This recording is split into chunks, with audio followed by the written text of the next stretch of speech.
الحمد لله رب العالمين والعاقبة للمتقين والصلاة والسلام على سيد الأنبياء والمرسلين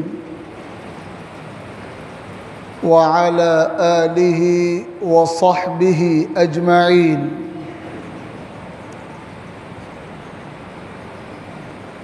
أما بعد فأعوذ بالله من الشيطان الرجيم. بسم الله الرحمن الرحيم. يريد الله بكم اليسر ولا يريد بكم العسر وَلِتُكَبِّرُوا اللَّهَ عَلَى مَا هَدَاكُمْ وَلَعَلَّكُمْ تَشْكُرُونَ. صدق الله ربنا العلي العظيم.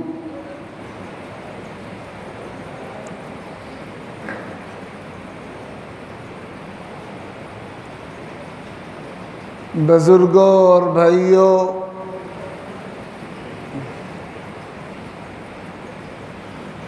اللہ رب العزت نے اپنے فضل اور اپنے کرم سے رمضان المبارک کی تکمیل کے بعد عید الفطر کی شکل میں خوشیوں، مسرتوں اور سعادتوں کا یہ بابرکت موقع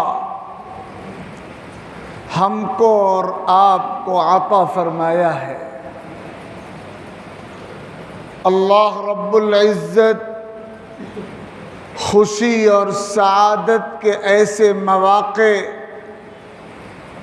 بار بار ہماری زندگیوں میں لائیں اور اپنے فضل اور اپنی رحمت سے پوری امت کو مالا مال فرمائے۔ عید الفطر در حقیقت رمضان المبارک کے روزوں کا وہ انعام ہے جو اللہ تعالیٰ کی طرف سے بندوں کو عطا کیا جاتا ہے۔ جو رات گزری ہے وہ انعام کی رات تھی۔ اللہ رب العزت نے اپنے روزے دار بندوں کے لیے اپنی رحمتوں اور اپنے کرم کے مختلف انعامات کا فیصلہ اس رات میں فرمایا ہے۔ اللہ کرے کہ ہم سب کا نام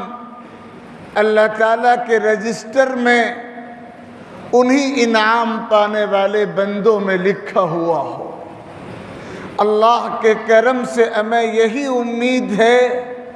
اور بندے جیسی امید کرتے ہیں اللہ کا معاملہ اسی کے مطابق ہوا کرتا ہے۔ حدیث پاک میں آتا ہے کہ جب عید الفطر کی صبح ہوتی ہے،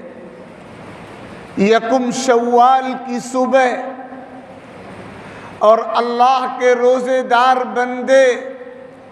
نماز عید ادا کرنے کے لیے عیدگاہوں اور مسجدوں کا رخ کرتے ہیں،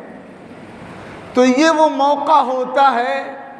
کہ اللہ رب العزت اپنے فرشتوں کے سامنے اپنے روزے دار بندوں پر فخر کرتے ہیں، اور اللہ رب العزت فرشتوں سے فرماتے ہیں ما جزاء الاجیر اذا عمل عملا۔ اے فرشتوں یہ بتاؤ کہ مزدور، ملازم اگر اپنی ڈیوٹی پوری کر لے، اپنا کام پورا کر لے، تو اس کا بدلہ کیا ہونا چاہیے؟ فرشتوں کی طرف سے جواب ہوتا ہے وہی جواب جو ہونا چاہیے، جزاؤہ ان یوفی اجرہ، ایسے مزدور کا بدلہ یہ ہے کہ اسے پورا پورا اجر عطا کر دیا جائے، اسے پورا پورا بدلہ عطا کر دیا جائے، اس کی مزدوری مکمل دی جائے، اس میں ذرہ برابر بھی کمی نہ کی جائے۔ اللہ رب العزت فرشتوں سے فرماتے ہیں اے فرشتوں، میں تم کو گواہ بناتا ہوں کہ میں نے اپنے روزے دار بندوں کی مغفرت کا فیصلہ کر لیا ہے، اور میں نے اپنی رحمت کا اور اپنی رضا کا پروانہ انہیں عطا کر دیا ہے۔ اور پھر اللہ رب العزت کی طرف سے خطاب ہوتا ہے ہم روزے داروں کو، اہل ایمان کو، جو نماز عید کے لیے کھچ کھچ کر عبادت گاہ میں نماز کے لیے آ رہے ہوتے ہیں، اللہ تعالی ہم سے مخاطب ہوتے ہیں اور فرماتے ہیں اے میرے بندو، میں نے تمہارے لیے اپنی مغفرت کا فیصلہ کر دیا، میں نے تمہارے لیے اپنی خوشنودی اور اپنی رضا کا فیصلہ کر دیا،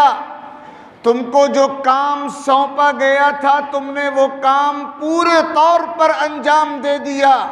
اور اب میرا اعلان ہے کہ میں تمہارے لیے مغفرت کا فیصلہ کر رہا ہوں۔ بعض روایتوں میں الفاظ ہیں ارجعوا فقد غفرت لکم وبدلت سیئاتکم حسنات، لوٹ جاؤ،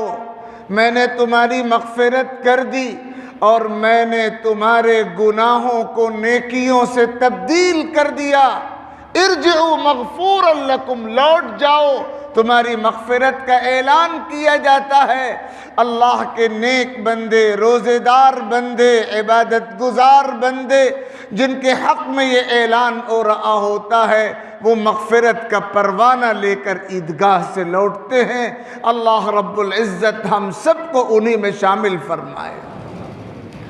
لیکن یاد رکھیے گا اللہ تعالیٰ کی طرف سے رحمت کا یہ پروانہ، اللہ تعالیٰ کی طرف سے مغفرت کا یہ پروانہ،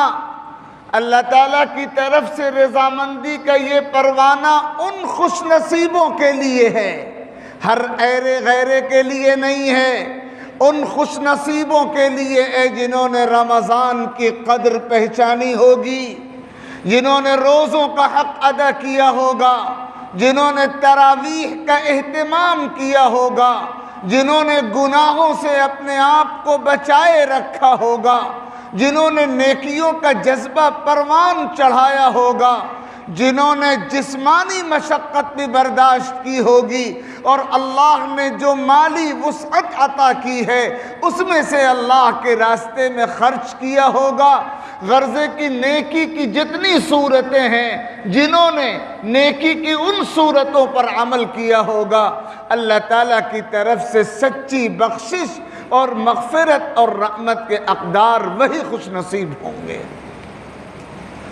حضور اکرم صلی اللہ علیہ وسلم کا ارشاد ہے عید الفطر کی صبح ہوتی ہے تو اللہ تعالیٰ فرشتوں کی ایک جماعت کو دنیا کے مختلف اطراف میں بھیج دیتے ہیں، دنیا کے مختلف علاقوں میں بھیج دیتے ہیں، اور وہ فرشتے تمام ایمان والوں کو خطاب کر کے کہتے ہیں،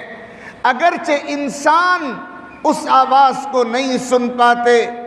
اگرچہ انسان اس آواز کو نہیں سن پاتے، لیکن اللہ تعالیٰ کی دیگر مخلوقات اس آواز کو سنتی ہیں۔ فرشتے یہ اعلان کرتے ہیں کہ اے محمد صلی اللہ علیہ وسلم کی امت،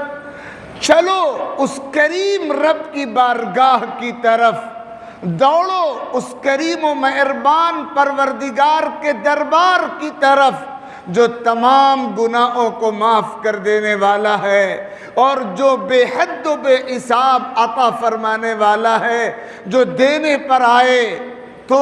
کوئی شمار نہیں ہو سکتا، کوئی حساب نہیں ہو سکتا، کوئی گمان نہیں ہو سکتا، کوئی تخمینہ اور کوئی اندازہ نہیں ہو سکتا۔ اللہ تعالیٰ کے کرم کا خزانہ جوش میں ہے، وہ جب چاہتا ہے، جتنا چاہتا ہے، جس کو چاہتا ہے عطا فرما دیتا ہے۔ تو آج آپ یکم شوال میں نماز عید الفطر کی ادائیگی کے لیے ایسے وقت پر اکٹھا ہیں کہ اللہ تعالیٰ کا کرم جوش پر ہے، اللہ تعالیٰ کی رحمت جوش میں ہے، اور جس نے بھی اپنے رب کے سامنے ہاتھ اٹھا کر مانگ لیا محروم نہیں ہوگا، کامیابی اور بامرادی اس کا مقدر بنے گی۔ سرور کائنات جناب محمد الرسول اللہ صلی اللہ علیہ وسلم کا معمول یہ رہا کہ عید الفطر کی صبح ہوتی تھی، وہ پوری رات آپ نے عبادت میں گزاری ہوتی تھی، اعتکاف فرماتے تھے۔ عید کا چاند نظر آتا تھا تو اعتکاف مکمل تو ہو جاتا تھا، لیکن آپ مسجد کا قیام نہیں چھوڑتے تھے۔ جیسے پچھلی 10 راتیں مسجد میں گزری ہیں، یہ آخری عید والی رات جو اعتکاف کی رات نہیں ہے، وہ رات بھی آقا کریم صلی اللہ علیہ وسلم مسجد میں گزارا کرتے تھے، اور پوری رات عبادت کی نظر ہوتی تھی، سجدوں کے لیے وقف ہوتی تھی، بندگی کے لیے خاص ہوتی تھی۔ فجر کی نماز باجماعت ادا کرنے کے بعد گھر تشریف لے جاتے تھے، غسل فرماتے تھے، اعلیٰ درجے کا لباس زیب تن فرماتے تھے، اعلیٰ درجے کی جو خوشبو میسر ہوتی تھی لگاتے تھے،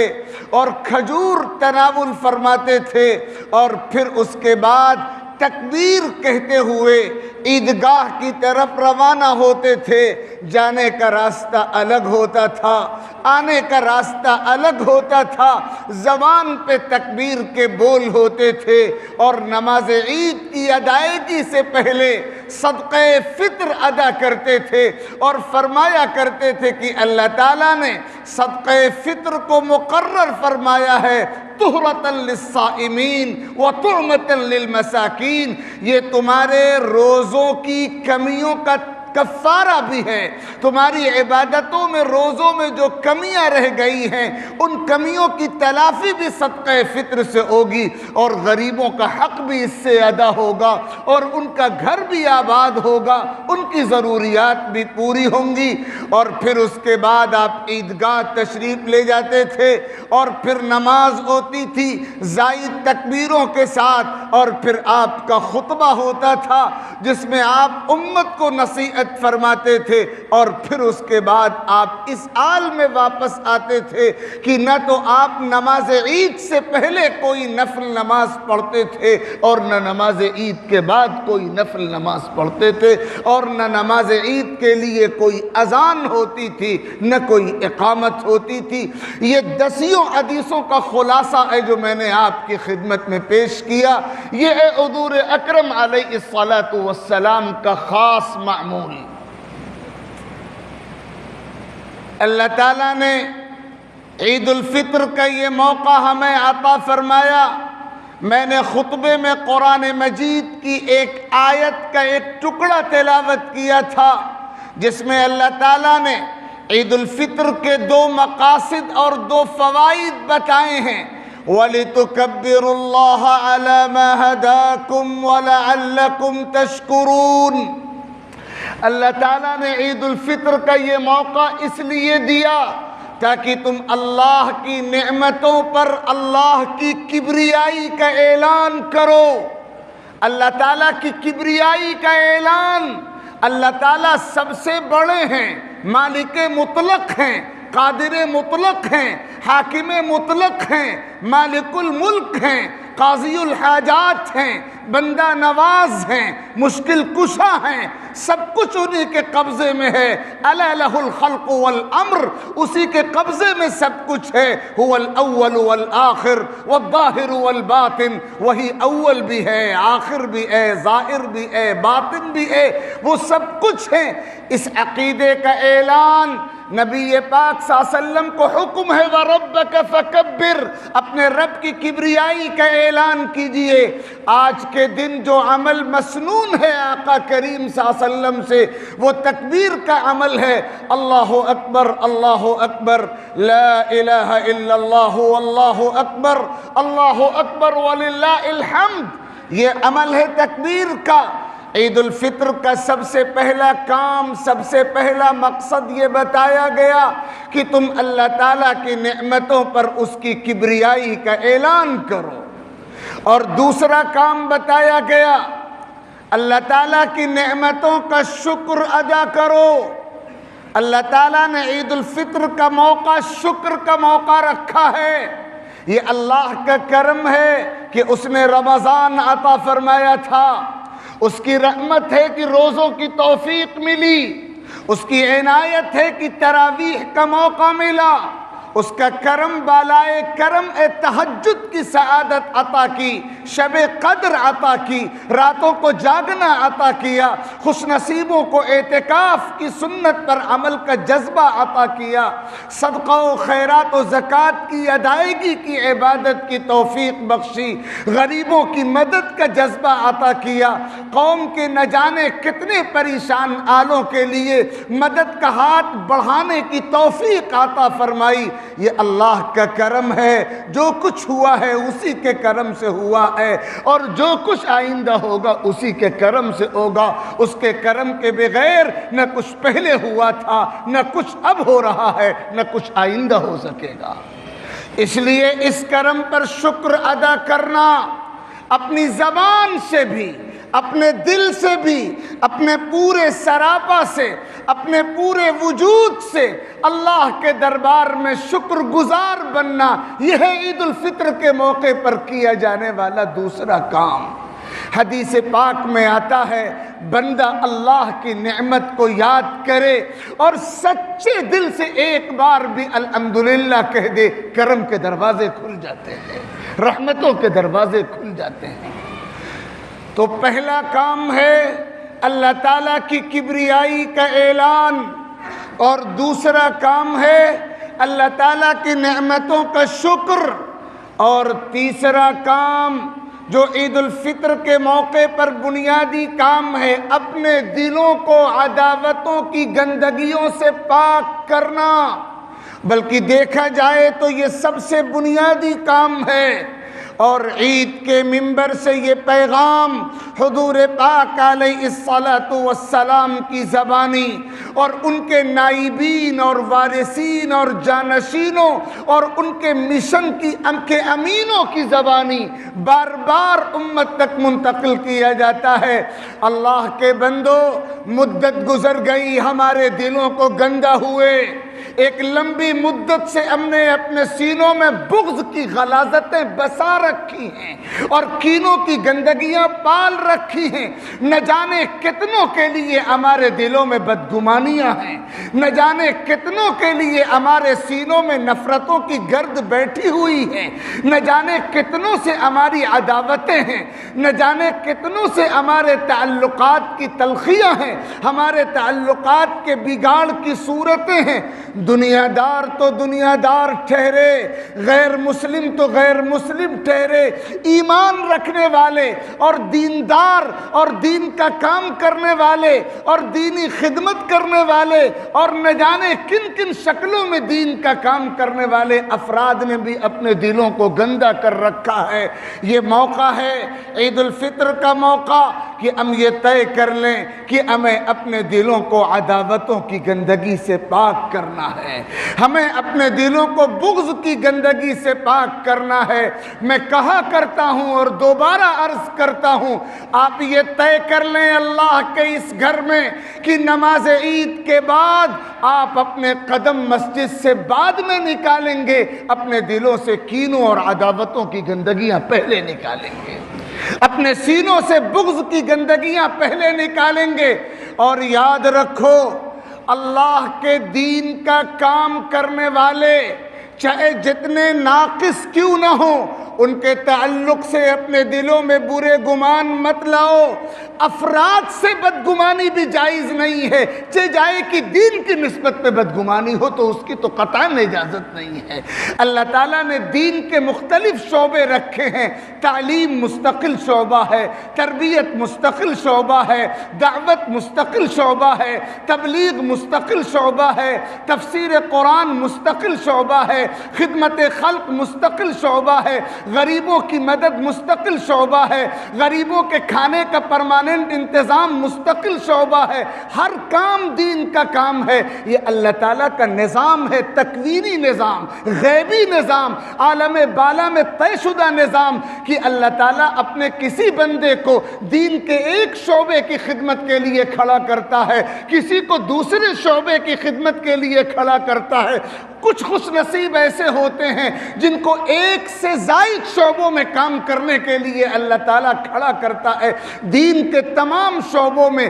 الگ الگ شعبوں میں کام کرنے والے لوگ فریق نہیں ہیں، مقابل نہیں ہیں، رفیق ہیں، ایک دوسرے کا تعاون کرنے والے ہیں۔ اور اس کا تقاضا یہ ہے کہ کسی کے لیے اپنے دل میں بدگمانی مت رکھو۔ کبھی مت سمجھنا کہ کام وہ ہے جو میں کر رہا ہوں، دوسرے جو کر رہے ہیں وہ کام نہیں ہے۔ جی نہیں، جو یہ شعبہ سنبھالے ہوئے ہے وہ بھی دین کا کارکن ہے، جو دوسرا شعبہ سنبھالے ہوئے ہے وہ بھی دین کا کارکن ہے، جو تیسرا شعبہ سنبھالے ہوئے ہے وہ بھی دین کا کارکن ہے۔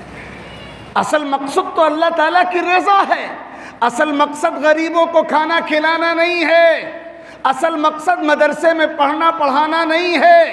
اصل مقصد مسجد میں عبادت کرنا نہیں ہے، اصل مقصد غریب کو پیسہ دینا نہیں ہے، اصل مقصد غیر مسلم کو دعوت دینا نہیں ہے، اصل مقصد تبلیغ و اشاعت نہیں ہے، اصل مقصد خانقاہ میں ذکر کرانا نہیں ہے، اصل مقصد اللہ تعالیٰ کی رضا ہے۔ دین کے جتنے کام ہوتے ہیں مقصد اللہ کی رضا ہے، اور اللہ کی رضا کی منزل پر پہنچنے کے یہ الگ الگ راستے ہیں۔ تعلیم کے راستے سے بھی اس منزل پر پہنچنے والے پہنچیں گے، تربیت کے راستے سے بھی اسی منزل پر پہنچنا مقصود ہے، اور خانقاہی نظام کے راستے سے بھی اسی منزل پر پہنچنا مقصود ہے، دعوت کے راستے سے بھی اسی منزل پر پہنچنا مقصود ہے، خدمت خلق اور غریبوں کے تعاون کے راستے سے بھی اسی منزل پر پہنچنا مقصود ہے۔ جب منزل ایک ہے، راستے الگ الگ ہیں، تو ایک راستے پر چلنے والا دوسرے راستے پر چلنے والے کو غلط کیسے ٹھہرا سکتا ہے؟ میں یہ بات اس پس منظر میں عرض کر رہا ہوں کہ ہم میں سے بہت سے لوگ ایسے ہیں جن کو دین کے ایک شعبے میں کچھ کام کی توفیق ملتی ہے تو وہ دیگر شعبے کے لوگوں کو حقیر سمجھنا شروع کر دیتے ہیں، ان کے دلوں میں دوسروں کے لیے بدگمانی پیدا ہوتی ہے۔ یہ طرز عمل، یہ طرز فکر انتہائی غلط طرز عمل اور طرز فکر ہے، اس سے توبہ کرنے کی اور اپنی اصلاح کی ضرورت ہے۔ عید الفطر کا یہ موقع اس بات کی تجدید کا موقع ہے کہ ہم یہ عہد کریں کہ ہم اپنے دلوں کو ہر قسم کی گندگیوں سے پاک کریں گے۔ حضور اکرم علیہ الصلاۃ والسلام کا ارشاد ہے، اذا سلم رمضان سلمت السنۃ كلها، اذا سلم رمضان سلمت السنۃ كلها، جس کا رمضان سلامت گزرتا ہے پورا سال سلامت گزرتا ہے۔ رمضان سلامت گزرا ہے تو پورا سال ٹھیک گزرے گا، رمضان خیر کی حالت میں گزرا ہے تو پورا سال خیر کی حالت میں گزرے گا، اور اگر خدا نخواستہ رمضان کا حق ادا نہیں ہوا تو بقیہ 11 مہینوں کا تو اللہ ہی حافظ ہے، کوئی گارنٹی نہیں ہے۔ رمضان کی حیثیت تو در حقیقت ہماری ایمانی بیٹری کے لیے چارجنگ کی حیثیت ہے۔ بیٹری ڈسچارج ہو جائے تو اسے اچھی طرح چارج کر لیا جاتا ہے اور پھر وہ اپنا کام بحال کرتی ہے۔ ہماری ایمانی بیٹری جو سال کے 11 مہینوں گناہوں کے ماحول کی وجہ سے ڈسچارج ہوتی رہی، کمزور ہوتی رہی، معطل و ناکارہ ہوتی رہی، رمضان کی عبادتیں اس کو چارج کرنے والی ہوتی ہیں۔ اگر ہم نے رمضان کی قدر کی ہے، رمضان سلامتی کے ساتھ گزارا ہے، تو ایمانی بیٹری چارج کرنے میں ہم کامیاب ہو گئے ہیں، اور اب سال کے بقیہ 11 مہینے خیر کے ماحول میں گزریں گے۔ یہ وہ بنیادی حقیقتیں ہیں جو عید الفطر کے اس پرمسرت موقع پر، عید الفطر کے اس بابرکت موقع پر ہم سب کی نگاہوں کے سامنے رہنے چاہیے۔ میں یہ بات خصوصیت کے ساتھ آپ سبھی صاحبان کی خدمت میں عرض کر رہا ہوں کہ ہم آج عید الفطر کی مسرتیں منا رہے ہیں، عید الفطر کا خوشی کے ماحول میں استقبال کر رہے ہیں، ایسے ماحول میں جب ہماری اپنی جانیں بھی محفوظ ہیں، ہمارے اپنے مال بھی محفوظ ہیں، ہماری اپنی آبرو بھی سلامت ہے، ہم نارمل اور امن کی صورتحال میں ہیں، لیکن ذرا تصور تو کیجئے اپنے ان بھائیوں کا، تصور تو کیجئے اپنی ان بہنوں کا جو انتہائی سسکتی اور کراہتی ہوئی زندگی گزارنے پر مجبور ہیں۔ تصور کیجئے اپنے ان بھائیوں کا جو جیل کی کوٹھریوں میں بند ہیں، بے قصور ہیں، محبوس ہیں، اسیر ہیں، گرفتار ہیں، مدتوں سے نظر بند ہیں، اور ان کے اہل خانہ بلک رہے ہیں اور سسک رہے ہیں اور تڑپ رہے ہیں، اور کوئی ان کے دکھ کا مداوع کرنے والا نہیں ہے، اور ان کے لیے کوئی دن قیامت کے دن سے کم نہیں ہوتا، اور کوئی رات قیامت کی رات سے کم نہیں ہوتی۔ ہم خوشی کے اس موقع پر صرف اپنی خوشیوں کو منانے پر اکتفا کرنے والے نہ بن جائیں، بلکہ اپنے ان مظلوم بھائیوں کو، ان ستم رسیدہ بھائیوں کے ظلم و ستم کو یاد بھی کریں، اور جو کچھ بن سکتا ہو ان کے لیے کرنے کی کوشش کریں۔ آپ دنیا کے نقشے کو دیکھیے، دنیا کے نقشے پہ یہ امت کہاں کہاں آباد ہے، اور کہاں کہاں یہ امت مظالم کے شکنجے میں ہے۔ فلسطین کی صورتحال دیکھیے، برما کی صورتحال دیکھیے، دنیا کے مختلف خطوں میں بسنے والے مسلمان ملک شام کی صورتحال دیکھیے، اور خود اپنے ملک کے مختلف علاقوں کی صورتحال دیکھیے۔ کس طرح ٹارگٹ بنایا جا رہا ہے آپ کے نوجوانوں کو، کس طرح ٹارگٹ بنایا جا رہا ہے آپ کے دین کو، آپ کی شریعت کو، آپ کی شریعت کے ایک ایک قانون کو، مرحلہ بمرحلہ ایک قانون، پھر دوسرا، پھر تیسرا، پھر چوتھا، پھر پانچواں، ایسا لگتا ہے ایک سلسلہ ہے جو کبھی ٹوٹنے کا نام نہیں لیتا۔ ایک قانون کو ٹارگٹ بنایا جاتا ہے، ابھی وہ زخم ہلکا نہیں پڑتا کہ دوسرے قانون اسلام کے خلاف محاذ چھوڑ دیا جاتا ہے، ابھی وہ زخم مندمل نہیں ہوتا کہ تیسرا شوشہ چھوڑ دیا جاتا ہے۔ آپ نے دیکھا مسجد سے لے کر طلاق تک، طلاق سے لے کر حجاب تک، حجاب سے لے کر اذان تک، پرسنل لا تک، اور دیگر تمام قوانین اسلام تک، ان حالات میں ہم استقبال کر رہے ہیں عید کا۔ اور کیا ہمیں یہ نہیں سوچنا چاہیے کہ یہ حالات اللہ تعالیٰ کی طرف سے ہمارے جرموں کی سزا ہے؟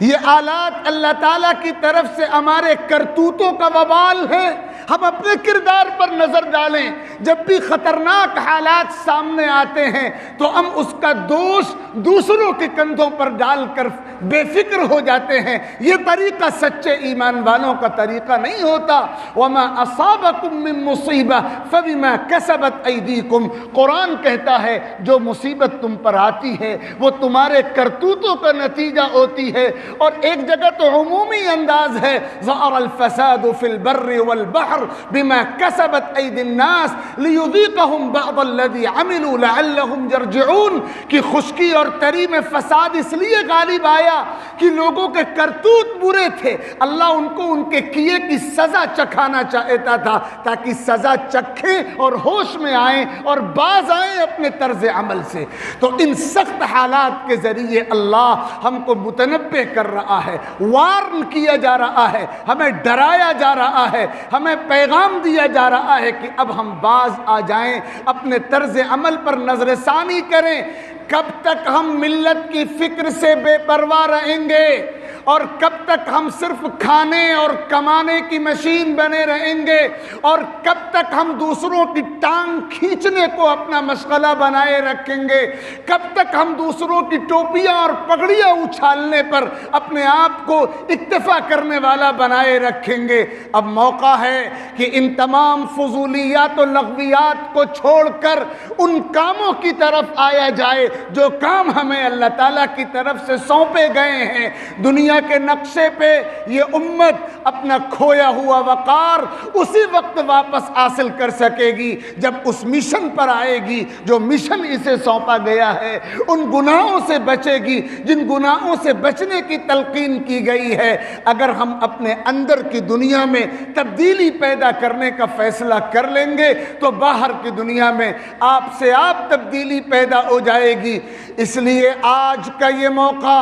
عید الفطر کا یہ موقع ہمارے لیے بہت سنہرا موقع ہے۔ ایک طرف ہمیں اپنے رب کی کبریائی کا اعلان بھی کرنا ہے اپنے قول اور اپنے عمل سے، اور دوسری طرف ہمیں اللہ کی نعمتوں کا سچے دل سے شکر گزار بھی ہونا ہے، اور تیسری طرف ہمیں اپنے دلوں کو کینوں اور عداوتوں کی گندگیوں سے پاک بھی کرنا ہے، اور خاص طور پر دینی خدمت گزاروں کے تعلق سے جو بدگمانیاں دلوں میں پیدا ہوتی ہیں ان بدگمانیوں کو دور اور کافور کرنے کی کوشش کرنی ہے، اور چوتھے اپنے مظلوم بھائیوں کو یاد رکھنا ہے اور ان کی مدد کے لیے جو کام ہم سے بن پڑے اس کے لیے اپنے آپ کو آگے بڑھانا ہے، اور پھر ان گناہوں سے توبہ کرنا ہے جو گناہ ہمارے زوال اور بربادی کا سبب بنے ہوئے ہیں، جن جرموں کی وجہ سے دنیا کی طاقتیں ہم پر ٹوٹی پڑ رہی ہیں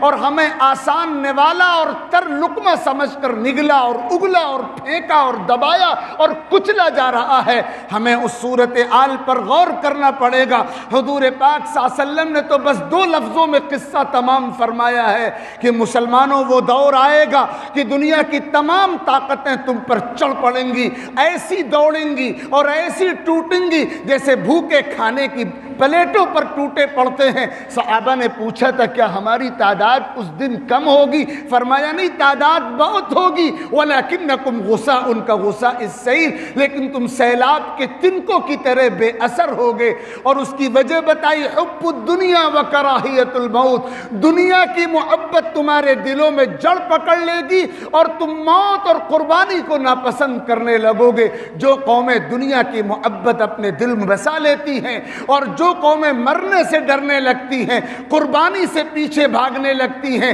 جفاکشی اور سرفروشی کو بھول جاتی ہیں، وہ قومیں ذلیل و خوار ہوتی ہیں۔ عالمی نقشے پر ہماری ذلتوں کے اسباب یہی ہیں۔ ہمیں طے کرنا پڑے گا کہ جو اسباب ذلت کے ناکامی کے ہیں ان اسباب کا خاتمہ کرے، اور جو سرخروئی اور عظمت اور کامیابی کی طرف لے جانے والے راستے ہیں ان راستوں پر چلنے کی کوشش کرے۔ میں سب سے پہلے اپنے آپ کو خطاب کر کے یہ بات کہتا ہوں اور پھر آپ جملہ صاحبان کو خطاب کر کے کہتا ہوں، صرف خوشیاں منانے پر اکتفا کر کے مت بیٹھ جائیے گا۔ آپ ایمرجنسی صورتحال میں ہیں۔ دنیا کے مسلمان اس وقت نارمل سچویشن میں نہیں ہیں، آپ ایمرجنسی صورتحال میں ہیں۔ تمام باطل طاقتوں کا بلاک آپ کے خلاف متحد ہے، اور دجال کی آمد بالکل قریب ہے، اور فتنوں کی برسات ہے۔ خوش نصیب وہ ہوگا جو چوکنا رہے گا، خوش نصیب وہ ہوگا جو الرٹ رہے گا، خوش نصیب وہ ہوگا جو غفلت کی نیند نہیں سوئے گا، فتنوں سے اپنی حفاظت کرے گا، اپنی نسلوں کی حفاظت کرے گا۔ نارمل حالات ہوں تو کچھ لوگوں کی غفلت کی کچھ گنجائش نکالی بھی جا سکتی ہے، لیکن ایمرجنسی صورتحال ہو تو ایک لمحے کی غفلت بھی بسا اوقات سال ہا سال کی حسرت و ناکامی میں مبتلا کر دیتی ہے۔ ہم ایمرجنسی صورتحال کا سامنا کر رہے ہیں۔ ہمارے واسطے 24 گھنٹوں میں اور سال کے 12 مہینوں میں اور پوری عمر و زندگی میں ایک لمحے کے لیے بھی غافل بیٹھ جانے کی گنجائش نہیں ہے۔ اللہ کے واسطے غفلتوں کی چادر اتار پھینکیے اور آئیے اس مشن کی طرف جو آپ کو سونپا گیا ہے، اور سنیے اللہ کی آواز، اور سنیے قرآن کی پکار، اور سنیے شریعت کی صدا۔ شریعت پکار رہی ہے ہے۔ اللہ کا کلام جو تراویح میں آپ نے سنا پکار رہا ہے، فَفِرُّوا إِلَى اللَّهِ إِنِّي لَكُم مِّنْهُ نَذِيرٌ مُّبِينٌ، بھاگو اللہ کی طرف، انیبوا الی ربکم، رجوع ہو جاؤ اللہ کی طرف۔ اللہ کی طرف بھاگنے والے ہی بچ سکیں گے، اور جو غفلتوں کی نیند سوتے رہیں گے وہ اپنے ہاتھوں اپنا مستقبل کھوٹا کریں گے۔ اللہ رب العزت ہمیں اپنے مستقبل کی تعمیر کی، اپنی عظمت کی بحالی کی، اور جو ذمہ داریاں ہمیں سونپی گئی ہیں ان ذمہ داریوں کو امانت و دیانت کے ساتھ ادا کرنے کی خاص توفیق مرحمت فرمائے۔ یہ کہنے والا گنہگار بھی محروم نہ رہے، اور جملہ سامعین اور آپ جملہ صاحبان میں سے کوئی بھی محروم و ناکام نہ رہے۔ اللہ تعالیٰ عید الفطر کی اس حقیقی مبارکباد کو ہم سب کے لیے خیر اور مسرت کا ذریعہ بنائے، اور بار بار ایسی خوشگوار عیدیں ہمیں عطا ہوں، اور ہمارے جو مظلوم بھائی ظلم کے شکنجے میں کسے گئے ہیں، اللہ تعالیٰ ان کے لیے نجات کے، خلاصی کے، رستگاری کے، رہائی کے، عافیت کے فیصلے فرمائے۔ آمین۔ وآخر دعوانا ان الحمد للہ رب العالمین۔